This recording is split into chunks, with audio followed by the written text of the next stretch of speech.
আবারও বাণিজ্য যুদ্ধে জড়ালো দুই প্রতিবেশী যুক্তরাষ্ট্র ও কানাডা। শুক্রবার শেষ মুহূর্তে ভেস্তে গেছে দুদেশের বাণিজ্য আলোচনা। চুক্তি না হওয়ায় এরই মধ্যে অটোয়ার নির্দিষ্ট পণ্যে নতুন করে 50% শুল্ক আরোপ করেছে ওয়াশিংটন। এদিকে প্রতিবেশীদের সাথে সব ধরনের বাণিজ্য আলোচনা স্থগিত করে আলোচকদের দেশে ফেরার নির্দেশ দিয়েছে কানাডার প্রধানমন্ত্রী।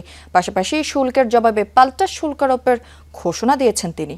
ফোটানোর ঝামেলা ছাড়াই নিরাপদ পানির জন্য ঘরে আনুন পিওরিট। কল করুন 16627।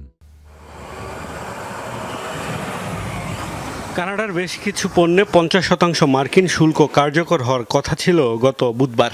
তবে আগ মুহূর্তে প্রতিবেশীদের সাথে বাণিজ্য চুক্তির লক্ষ্যে সেই শুল্ক আরোপ 3 দিনের জন্য স্থগিতের ঘোষণা দেন যুক্তরাষ্ট্রের প্রেসিডেন্ট ডোনাল্ড ট্রাম্প। ট্রাম্পের বেঁধে দেয়া সময়সীমা শেষ হয়েছে স্থানীয় সময় শুক্রবার মধ্যরাতে। তবে ওয়াশিংটনে গত 3 দিন ধরে দুদেশের প্রতিনিধিদের দফায় দফায় আলোচনার পরও কোনো সমঝোতা হয়নি।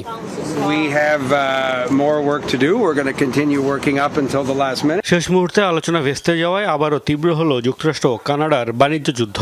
এরই মধ্যে জুতা, পোশাক, গাড়ি, অ্যালকোহল সহ বিভিন্ন পণ্যে নতুন করে 50% শুল্ক কার্যকরে নির্দেশনা দিয়েছে US customs and border protection. চুক্তি ভেস্তে যাওয়ার জন্য যুক্তরাষ্ট্রকে দায়ী করেছেন কানাডার প্রধানমন্ত্রী মার্ক কার্নি। এক বিবৃতিতে দাবি করেন, শেষ সময়ে শর্তে অন্যায্য পরিবর্তন এনেছে মার্কিন প্রতিনিধিরা।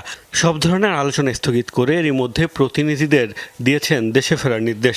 যুক্তরাষ্ট্রের শুল্কের জবাবে পাল্টা শুল্ক আরোপের হুঁশিয়ারিও দিয়েছেন কানাডার প্রধানমন্ত্রী। যদিও যুক্তরাষ্ট্র কানাডার উপরই পাল্টা দায় চাপাচ্ছে। তাদের দাবি, এই সপ্তাহের শুরুতে মেনে নেওয়া শর্তে চুক্তি চূড়ান্ত করতে রাজি হয়নি অটোয়া। ওয়াশিংটনের সাথে অংশীদারিত্ব গড়ার সুযোগ হাতছাড়া করেছে প্রতিবেশীরা, দিয়েছে এমন বার্তাও। ট্রাম্প প্রশাসনের তথ্যমতে প্রায় $2000 কোটি মূল্যের কানাডিয়ান পণ্যের উপর নতুন শুল্ক কার্যকর হচ্ছে। কানাডার হিসাব অনুযায়ী এই অঙ্ক $2800 কোটি। বিশ্লেষকদের মত, কানাডার ভঙ্গুর অর্থনীতি পুনরুদ্ধারের প্রক্রিয়া ব্যাহত হতে পারে যুক্তরাষ্ট্রের এই পদক্ষেপে। মোস্তফা মাহমুদ, যমুনা নিউজ।